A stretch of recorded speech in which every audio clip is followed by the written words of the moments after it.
Bismillah, walhamdulillah, wassalatu wassalamu ala rasulillah. They say just as our bodies need nourishment to survive, our souls need to be nourished as well. But the question is, how often do we feed our souls? Welcome to Soul Food, a podcast about spiritual refinement. My name is Amjad Tarsin, and I invite you to embark with me on this journey inward to work on our souls. Assalamu alaikum and welcome to episode 12 of Soul Food titled Dhikr. So in this episode, we're going to look at the two types of dhikr. We're going to talk about perseverance in the remembrance of Allah subhanahu wa ta'ala. And lastly, we'll talk about the key to love's door. So in the last episode, Sheikh Abu Bakr bin Salam, he identified the veils that prevent the soul from feeling intimacy and yearning and nearness to Allah subhanahu wa ta'ala.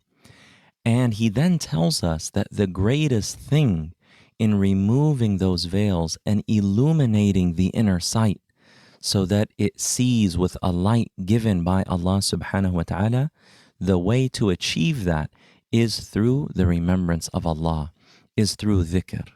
So he says, may Allah have mercy on him, the remembrance of Allah illuminates the heart and purifies it. But dhikr is of two types. Dhikr with the heart and dhikr with the tongue.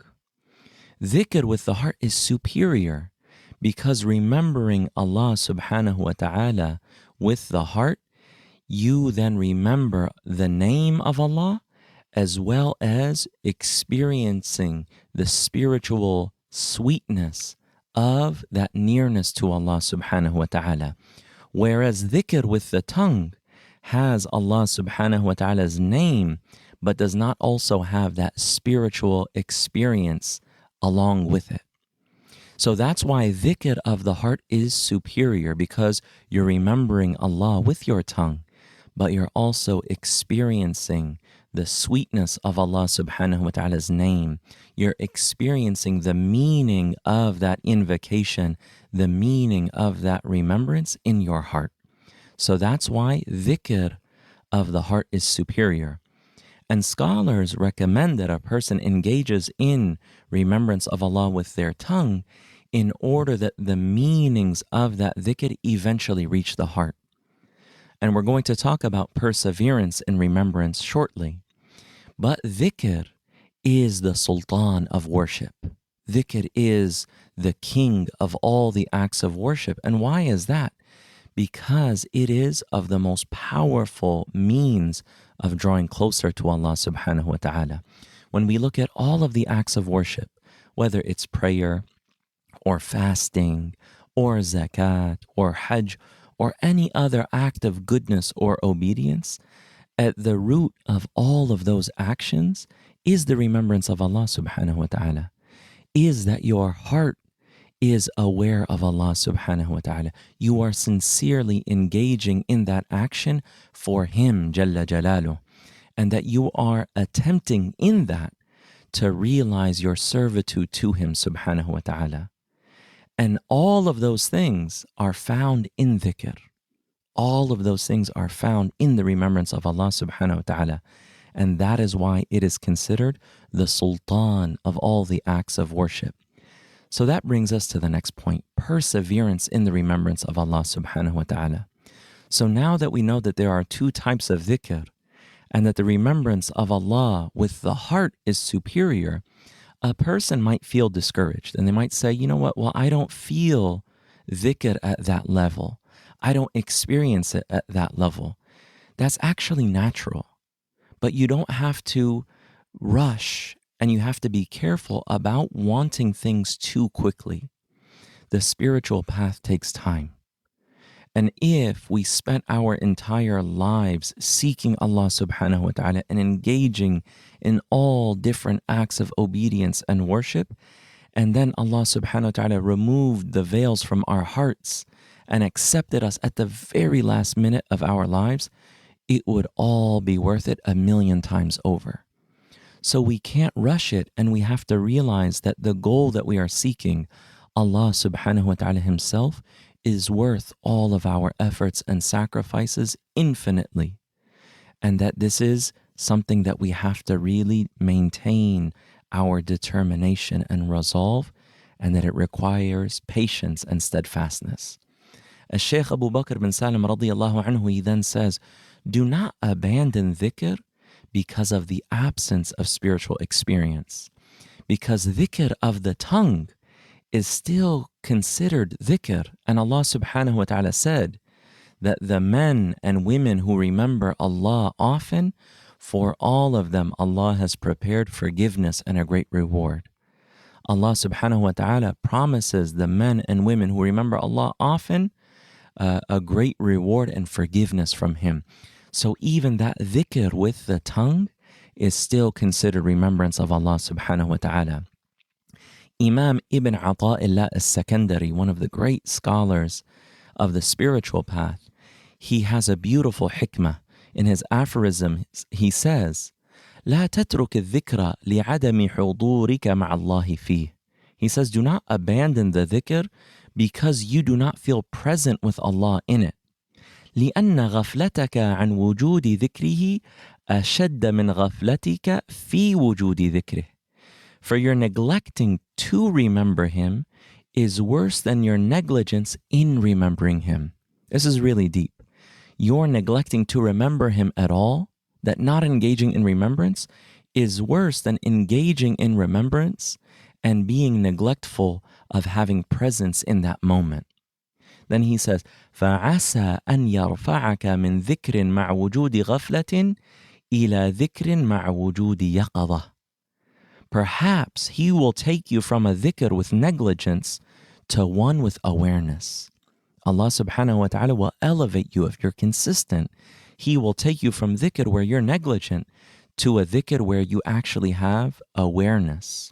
وَمِنْ ذِكْرٍ مَعْ وُجُودِ يَقَظَةٍ إِلَى ذِكْرٍ مَعْ وُجُودِ حُضُورٍ.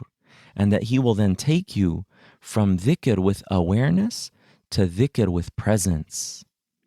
ومن ذكر مع وجود حضور إلى ذكر مع غيبة عما سوى المذكور.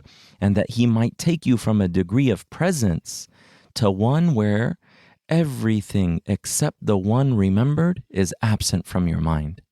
That Allah will take you from negligence to awareness, and from awareness to presence, and from presence to being in a state where you only witness Allah subhanahu wa ta'ala.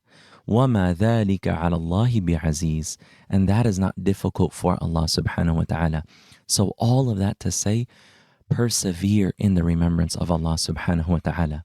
A student once complained to his shaykh and said, I remember Allah subhanahu wa ta'ala, but I don't have any impact in my heart. I'm not noticing a change in my heart.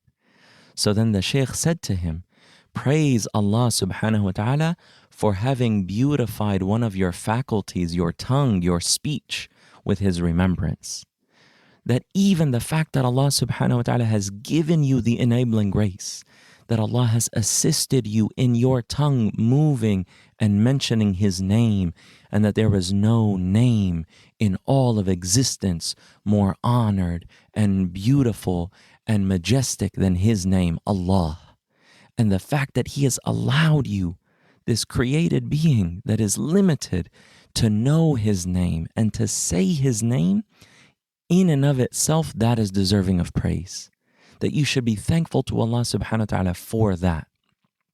So even if you don't feel the spiritual experience or an immediate impact on your heart, you should still be thankful that Allah subhanahu wa ta'ala allowed you to engage in the dhikr. So to maintain that and to persevere in that. So this brings us to the final point, the key to love's door. Dhikr is the strongest sign of love, because whenever a person loves a thing, he mentions it abundantly. So when you remember Allah subhanahu wa ta'ala, you are training your heart to open up even more to His love, because you're remembering your beloved and you're expanding the potential of love that you have for Allah subhanahu wa ta'ala. Imam al-Haddad, another one of the great sages and scholars of Islam, he says, he who would delight in tasting some of the secrets of the spiritual path and having some of its realities unveiled before him, let him be intent on remembering Allah the Exalted with a heart that is present, courtesy that is abundant, that you have adab with Allah, brokenness and presence of heart, attention that is sincere, and concentration that is piercing.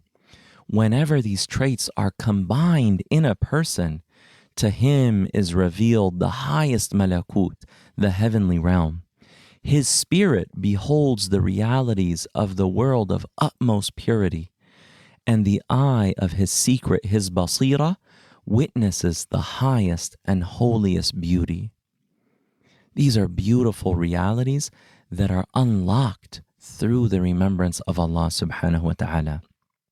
Then as Shaykh Abu Bakr bin Salim says, the honor of the one remembering is in the one being remembered. That your honor is found in the fact that you are remembering Allah subhanahu wa ta'ala, the Almighty, the most generous, the most merciful, the most powerful, the exalted subhanahu wa ta'ala.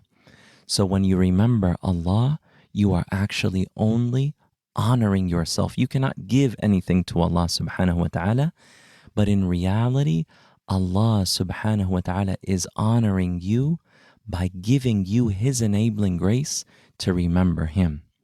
So it is the key that unlocks the door of love, and it is the way that the realities of the unseen are unveiled to your heart and your soul, and your inner eye fills with Allah subhanahu wa ta'ala's light. We ask Allah subhanahu wa ta'ala to give us these realities, and that we realize and know that these are not just beautiful words, but these are experiences that the men and women of Islam throughout the generations have attained and have been given. And that Allah subhanahu wa ta'ala, as Ibn Ata'illah says, وَمَا ذَلِكَ عَلَى اللَّهِ بِعَزِيزٍ, for Allah to give that to you is not difficult. And I pray that Allah subhanahu wa ta'ala grants me and every single one of you who is listening to this an opening such that we taste the sweetness of remembrance and that we are granted His love. Ameen ya Rabbil Alameen. And He is the most generous. So that brings us to the call to action.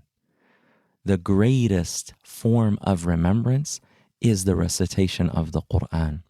When you're reciting the Quran, empty your heart of everything other than Allah and make sure that you are consistent and you persevere in reciting a little bit of Quran every single day.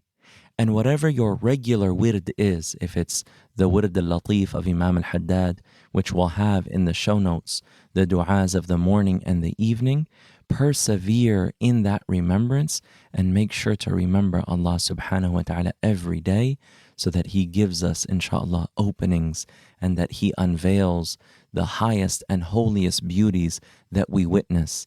إنه أكرم الأكرمين وأرحم الراحمين وصلى الله تعالى على سيدنا محمد وعلى آله وصحبه أجمعين والحمد لله رب العالمين. Thank you for listening to Soul Food. To subscribe to the show, visit soulfood.fm or search for Soul Food in your favorite podcast player.